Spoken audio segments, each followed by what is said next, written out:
Saludos, beso y apapacho en la papaya de Celaya a Juan Carlos Hernández, ya no esperes más, bro. Carlos de Gante, Sergio Manuel hasta Tijuana, Baja California. Arturo Peredo, Mario Yair hasta Toluque. Edgar García hasta Aguascalientes.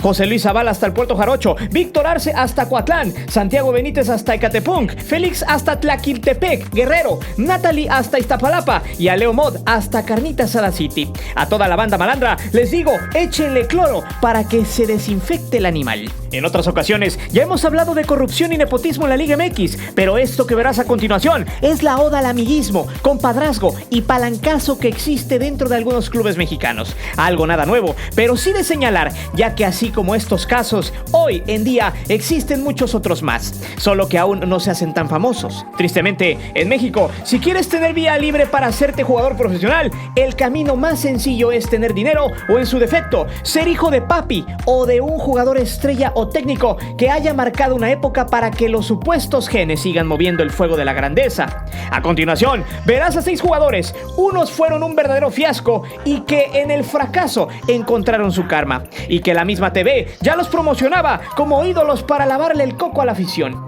Es por eso que hoy te presento a los 6 futbolistas mexicanos que llegaron a primera por palancas y nepotismo, o sea, hijos de papi. Ojo, aquí nadie se salva. En realidad, todos sí se pasaron de maletas. Antes de seguir con el video, te invito a suscribirte al canal, activa la campana para que recibas todas las notificaciones de nuestro material y de las narraciones en vivo. Te divertirás, te lo aseguro. Aarón Padilla. Si de palancas y cero fútbol se habla, el Gansito Padilla es el mero sabor ranchero. Hijo del famoso Gansito Padilla, quien vistió por allá de 1960 la playera de los Pumas. Incluso jugó el Mundial de Inglaterra del 66, haciendo una dupla maquiavélica con Enrique Borja en la selección. Y en Pumas, además de Juan Alvarado en el ataque de los universitarios. Con la sangre de futbolista, el Gansito Jr. años después soñó con ser jugador de fútbol y claro, con su papá en el barco era más fácil entrar al medio ya que tenía todos los contactos habidos y por haber, además de que su papá terminó siendo una especie de leyenda en Pumas, aunque muy pocos aficionados auriazules le reconocen. El chiste es que Aarón Padilla Jr., el Gansito, empezó a construir su carrera con poca técnica individual y más garra que calidad y técnica. Padilla empezó su travesía por allá del 98 con el tercer equipo de Televisa, el Atlante, donde estuvo hasta 2004. En ese transcurso apareció 77 veces registrando solamente 11 anotaciones. Con ese pobre y triste palmarés, el Gansito llegó en ese mismo año a las filas del América. Sí, sin más, llegó al América siendo un jugador muy mediocre. Aún así, el americanismo lo aceptó, pues formó parte de ese América campeón del 2005 jugando al lado de Memo Ochoa, Clever Boas, Cuauhtémoc Blanco y el Piojo López, siendo una especie de talismán, ya que acostumbraba a entrar de cambio y generalmente cuando pisaba la cancha anotaba o daba pase para gol. Eso le valió para ganarse el cariño de los americanistas, además de colaborar en el 10º título de Liga del AVE. En 2006 obtuvo el título de la Conca Champions en aquella final donde derrotaron a Toluca. Vestido de azul crema, registró 20 tantos en 46 partidos y fue precisamente en 2006 donde su carrera se fue al caño. No por talentoso, sino porque en realidad era muy malo. El Gansito pasó ese año al Necaxa y después tuvo una travesía por Atlas, Jaguares, Veracruz, hasta que en 2012 decidió terminar su carrera jugando para el Puebla, donde a duras penas jugó 8 partidos y anotó 2 tantos. El supuesto talento del Gansito nunca apareció y tuvo que retirarse ya que no encontró cabida en primera. A sus 42 años, hoy se hace cargo de su academia de fútbol y cada que le preguntan si llegó por palancas a primera, siempre contesta que él luchó por su lugar y que ser hijo de una leyenda siempre será difícil. ¿Le creemos? Entre sus mejores características fueron tener 2 pies izquierdos, correr a lo loco y encontrarse los balones por suerte. Eso sí, fue muy luchón y eso siempre se le reconoce. Rafa Puente Jr. El caso de Rafa Puente Jr. es prácticamente el ejemplo de alguien que vivió siempre tras la ayuda de su papá, quien lo encaminó a jugar fútbol.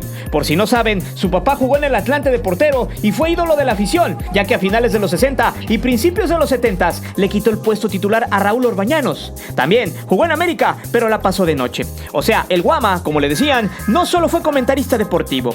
La influencia de Rafael Puente padre fue tanta que su hijo emuló prácticamente la trayectoria de su progenitor. Pero bueno, vayamos por partes. La mediocre y triste carrera futbolística de Rafita Puente fue tan fugaz como el mote de las chivalácticas al rebaño en este año. Su apalancada trayectoria empezó por allá a finales de los 90, ya que estuvo formándose en la cantera de Pumas pero nunca debutó. Años más tarde sería transferido al Atlante, equipo con el que tendría un debut y despedida en 2003. Según Rafita, este le ponía muchas ganas ganas a los entrenamientos, tanto así que sus compañeros le vitoreaban el esfuerzo al grado de ganarse una oportunidad para debutar, la cual no se hizo efectiva, ya que en ese entonces Carlos Reynoso era el técnico del Potro y este no le daba la valía suficiente ni el apoyo para debutarlo. Después de eso, Miguel Herrera se hizo del timón azulgrana y en 2003 llegó el día.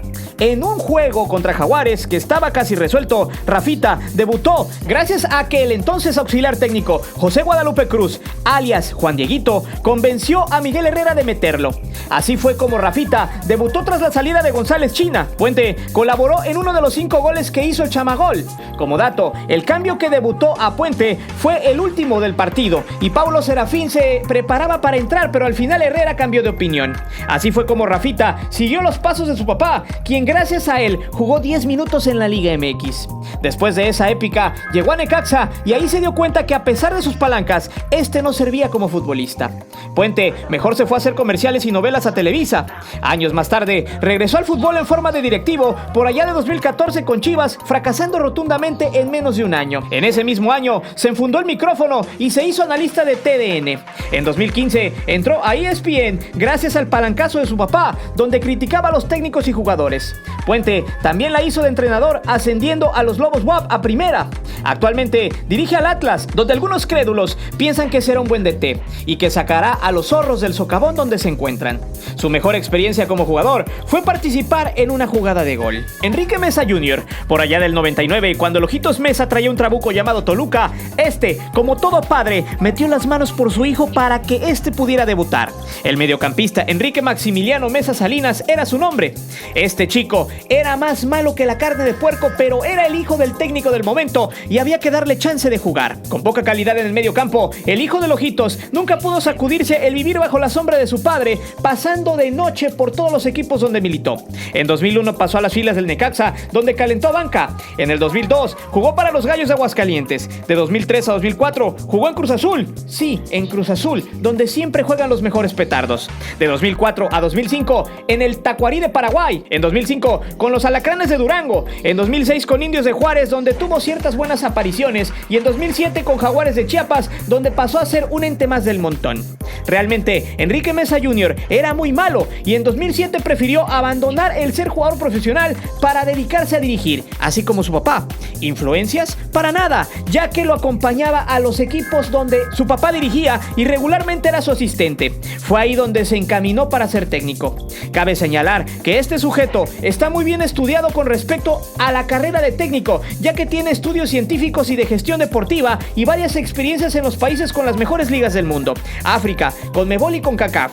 O sea, el chavo le invirtió a su deseo de ser entrenador y de 2007 a la fecha ha deambulado por muchos equipos de poca envergadura, categoría sub-20, fútbol tico. También fue entrenador de Camerún y de Jamaica y estuvo en el fútbol peruano con el Melgar.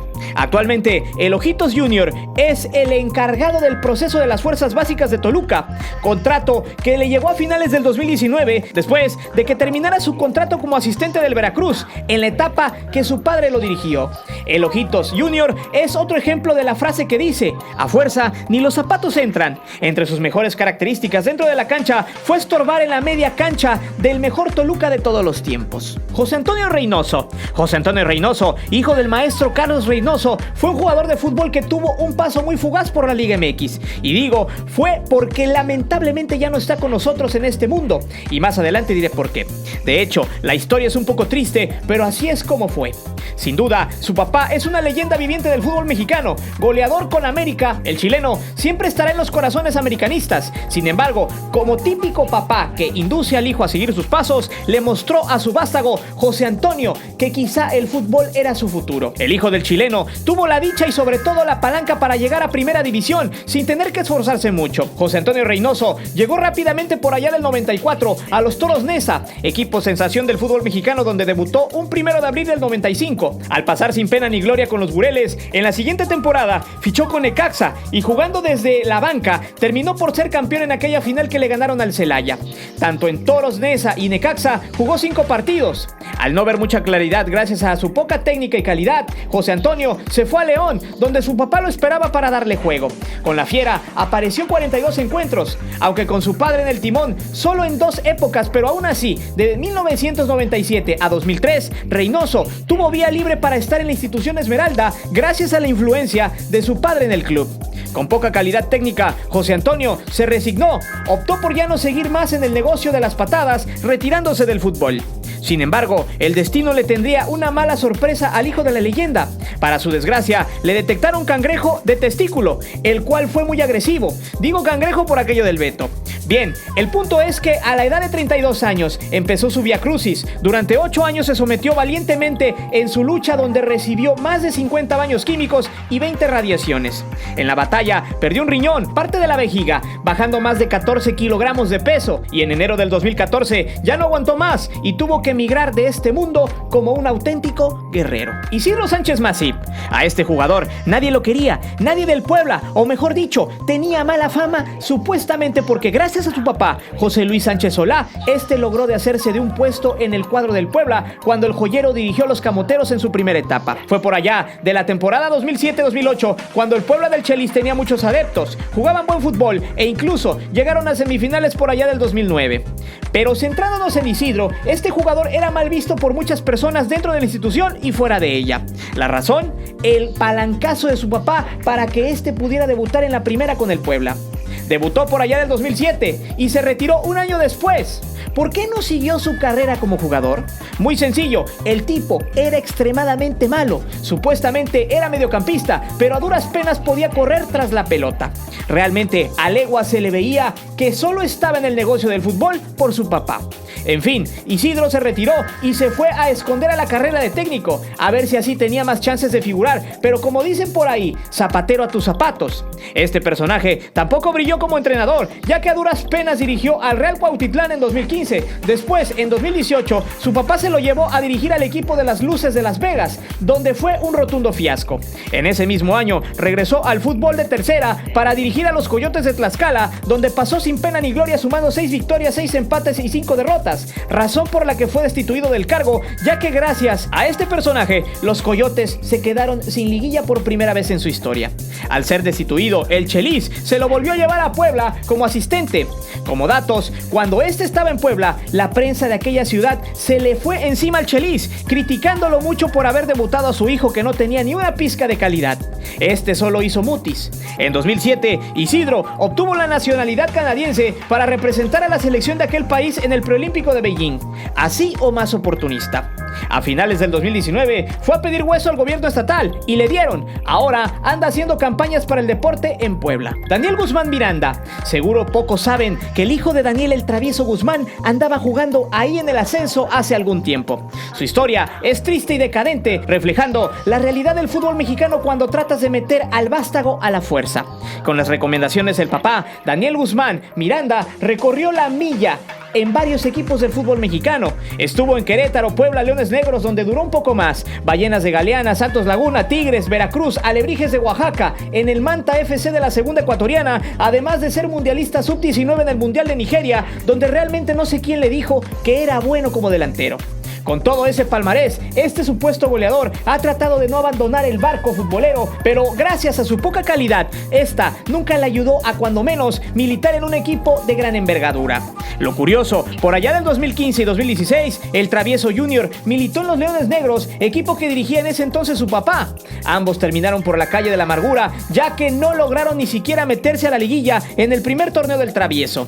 Tristemente, el Travieso Junior, años después, ya no encontró cabida en el fútbol mexicano y tuvo que emigrar a Centroamérica para mostrar su super calidad goleadora con el Suchitepeques de Guatemala. También deambuló un rato en las Luces de Las Vegas y al cabo de meses regresó al fútbol guatemalteco con el Chiantla y el Guastatoyá hasta 2019.